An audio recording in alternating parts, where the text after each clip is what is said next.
Hello and magandang araw po sa lahat. Ako po si Abet Dela Cruz, ang Cybersecurity Lead for USAID Beacon, Better Access and Connectivity. I'd like to thank po ang pamunuan ng ISOG for having me. Thank you very much. And today I will be discussing to you a different kind of shifting, since shift is the main theme of this year's event.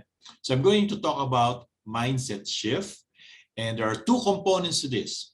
One is zero trust, which I am almost certain that a lot of the other speakers have already talked about or discussed in length or in passing. And the other component is a new paradigm that's been going around lately, and it's called assuming the breach position.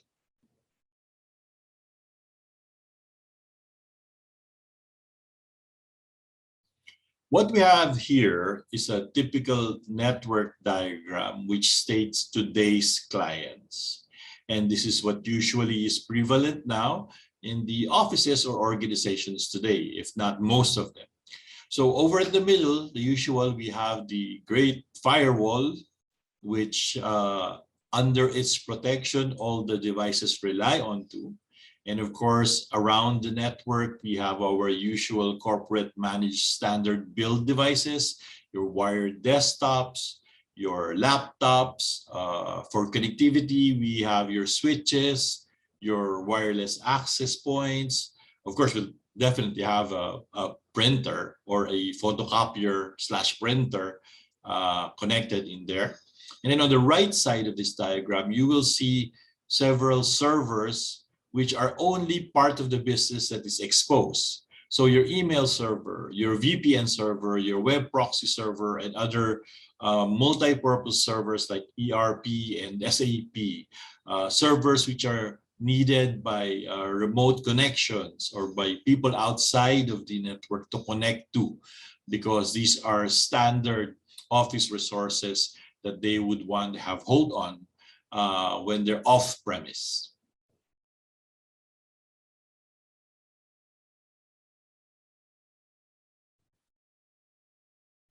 Now, let's fast forward a little bit. If the other slide was about today's clients, then what does tomorrow's client look like? So we're looking at almost basically the same stuff. We have the PCs, the laptops, the wireless access, photocopiers, printers, but now we have additional stuff in there too. You have the BYOD devices, mobile devices, the tablets, and then in addition to that, of course, your servers, which was typically before part of the internal network, have now gone to the cloud.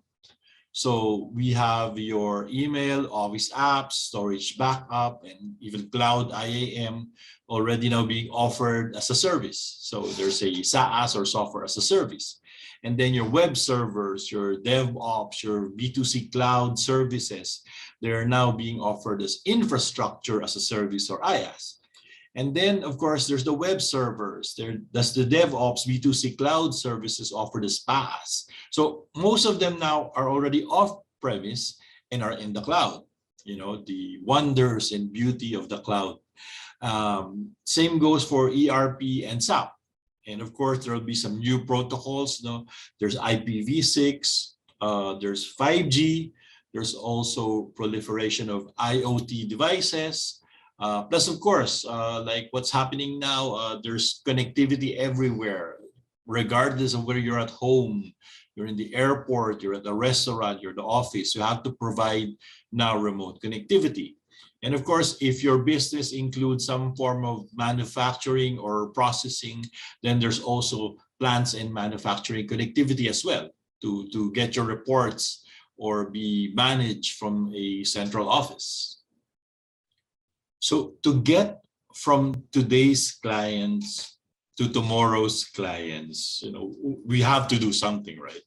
And if you recall, the word or the phrase digital transformation has been floating around very much everywhere. Companies, vendors, advocates has been pushing for the adoption of digital transformation.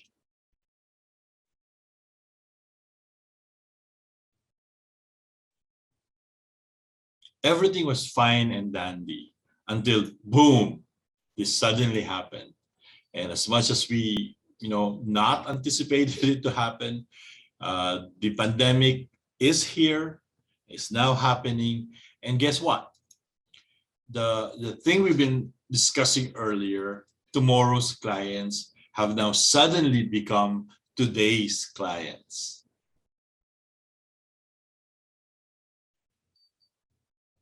So with that happening, a lot of companies were caught unaware. Some flat-footed, so to speak. The others who were ready, good for them.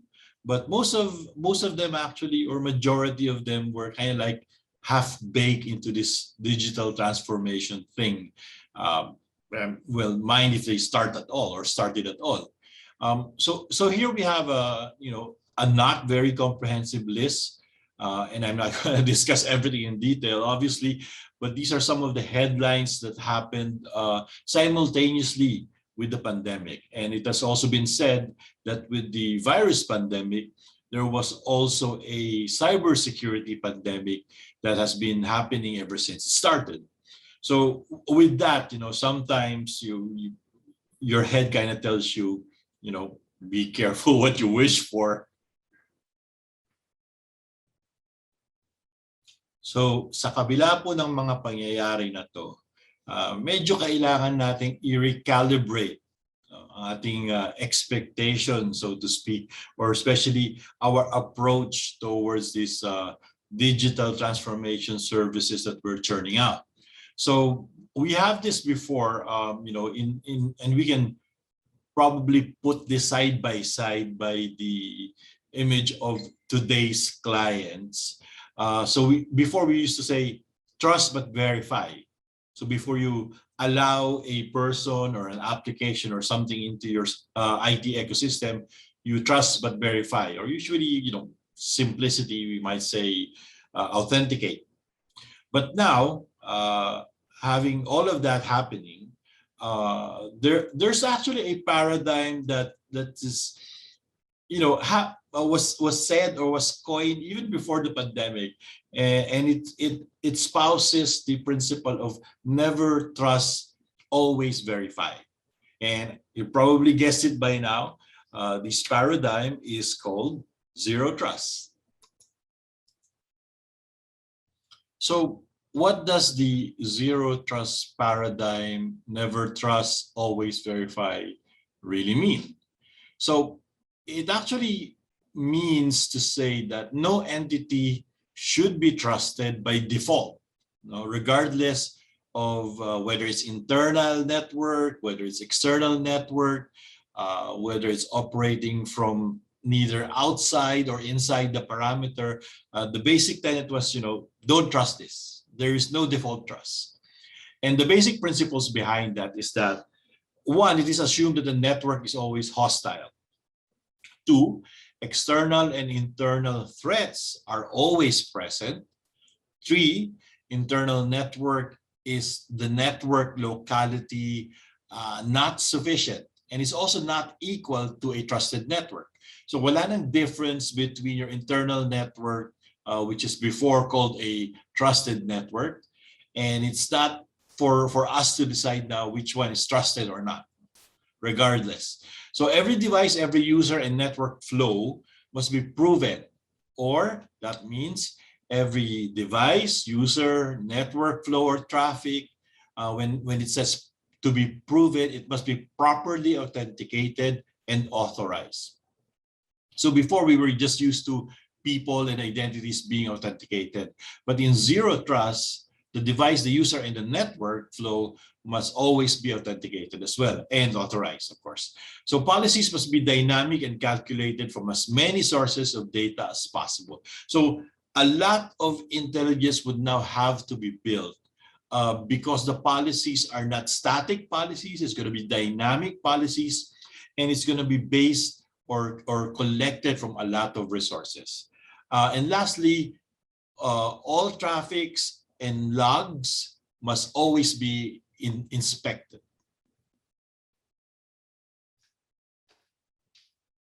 What zero trust is not. Zero trust is not about not trusting anybody. It's also not a next generation perimeter or a next generation firewall, and it's certainly not an improved version of VPN. It's also not an off-the-shelf product. It's not an IT-only project, and most especially it's not a one-off project. And it's not about eliminating the intranet or eliminating the firewall. Well, you know, at least not for now.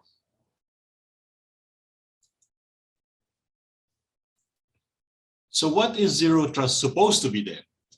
Well, it's supposed to be that there will no longer be a need for a DMC or the militarized zone or a VPN, because there's not going to be any more security perimeter. The perimeter is gone. The intranet may be retained, but mainly for quality of service or QoS purposes, but certainly not for security purposes. It's application and user-centric. It's not infrastructure-centric, and it's always going to be dynamic and evolving. All network sessions must have authentication and authorization. Enforce the network to only allow encrypted protocols. So there's not going to be anything or any communication or of data that is not encrypted. There is more than one way to implement it. Definitely there's more ways to skin the cat, so to speak. And it will also require network microsegmentation. So in a nutshell, it means having lots of tiny firewalls close to the devices that you're protecting. There's going to be a lot of software-defined perimeter. So that means there are probably going to be a lot of tiny VPN tunnels. There's going to be an identity-aware proxy or a next-gen web access management system, so to speak. And then, you know, you're not just going to use some of these, but you're probably going to end up using all of these or most of these. So what is the zero trust architecture, or how do you implement a zero trust architecture? Well, you know, as a default, and you know, everybody should, the National Institute of Standards and Technology in the US came out with NIST 800-207, or a guideline which will help you a lot in designing your zero trust architecture. With NIST 800-207, the design is mainly centered around some of the following zero trust basic tenets, and there's 7 of them. One is all data sources and computing services are considered resources. All communication is secured regardless of network location. Access to individual enterprise resources is granted on a per session basis. Access to resources is determined by dynamic policy, including the observable state of client identity, application service, and the requesting asset, and may include other behavioral and environmental attributes. So this is where I told you earlier that now zero trust will require you know, very heavy duty intelligence and a lot of resources or sources of information for it to decide or create dynamically the policies that it's going to use. The enterprise monitors and measures the integrity and security posture of all owned and associated assets. All resource authentication and authorization are dynamic and strictly enforced even before access is allowed. And lastly, the enterprise collects as much information as possible about the current state of assets, network infrastructure, the communications, and uses it to improve its security posture. So it's always learning, always looking at things dynamically, always looking at information that will help it decide or improve its security posture. Now, where and how do you get 802-207? Just follow the link right here as expressed or drawn to you as a QR code. With all this stuff that's happening today, the cybersecurity pandemic, it's kind of obvious that people, or at least majority of people, kind of arrived in a conclusion that maybe data breach is really inevitable. And if a data breach is inevitable, then how can we ever cope up or catch up with all of these attacks? So every time we do an information security presentation, we're us guys, we're always chock full of quotes pertaining to InfoSec, CyberSec, hacking. I'm just gonna share 3 of them here because they're all allude to what I'm going to tell you next. So the first one on the list is, it's not if, it's when and how severe. I'm sure you've heard that a lot. The next is, there are 2 types of companies: those that have been hacked and those who don't know they have been hacked. And number 3, the last one, if you knew you were going to be compromised, would you do security differently? Right? Pretty nice quotes. And you could also use that in your next presentations. So with that, let me conclude or go to the next slide, which is, and I quote an article from SC Magazine. Companies are still prioritizing protection over detection, despite the fact that preventative capabilities alone are fundamentally incapable of stopping today's cyber threats. So again, it kind of like reinforces the statement we said earlier, that data breaches are inevitable. So that means that taking the cue from this, we should move or pay more attention to assumption of breach, which is detection, recovery, and response, from the assumption of protection, which is defense and preventative measures. So again, from assumption of protection, which focuses on defense and preventative measures, we move our attention or pay more attention, give more emphasis to assumption of breach, which focuses more on detection, recovery, and response. So with this paradigm, we call this assume the breach position.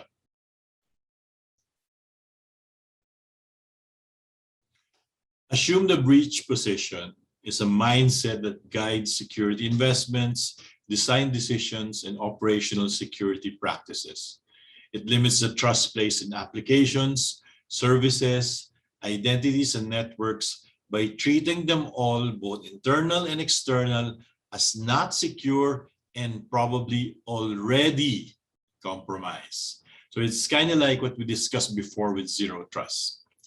Security focus then changes to identifying and addressing the gaps in detection of attack and penetration, response to attack and penetration, recovery from data leakage, tampering, or compromise, and prevention of future attacks and penetration.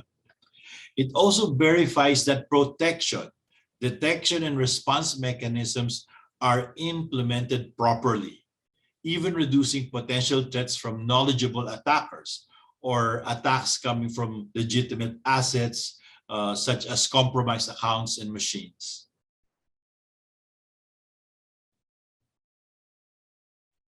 A good testament to the statement that data breaches are inevitable happened just a couple of weeks back, as reported by the Straits Times in Singapore. No less than the Minister of Communications and Information has said that Singapore has moved from preventing cyber threats to assuming breaches have occurred. That's coming from Joseph Tio. So what if indeed that security breaches are inevitable, and having a mindset of thinking that it already happened would, keep us more on our toes, so to speak? Another article which, came maybe a couple of days back, it's actually from ZDNet, and also a writer in Singapore, Eileen Yu, considered, that statement, the assume the breach position statement, and argue that yes, you can assume the breach position, but it doesn't mean that firms or organization gets to skip due diligence in cybersecurity, which is a very, very, very good point. Due diligence, regardless of whatever mindset or whatever security paradigm, should always be first and foremost, because it deals with the protection of the users, and if it's in terms of personal information, the protection of data owners. And I quote her, "But while it is true that it's no longer a question of if, but when organizations experience a security breach, this shouldn't mean that they can afford to take their feet off the accelerator in doing their due diligence and what is necessary to keep their customer data safe. An assumed breach approach has motivated enterprises to focus on recovery and response, which in itself isn't wrong, because it pushes these companies to minimize disruptions to service delivery.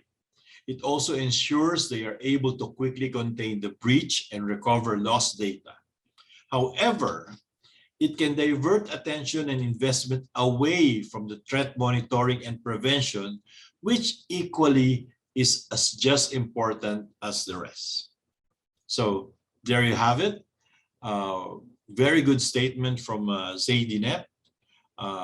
It's kind of like a response also to the assuming the security breach or the assumed breach position that has been espoused. And with that, I'd like to thank you for giving me this opportunity to talk to you and tell you about the new mindset of assuming the breach position. And I leave you with this quote from a great physicist. "Intelligence is the ability to adapt to change." With that, thank you very much, and I hope to see you all very soon.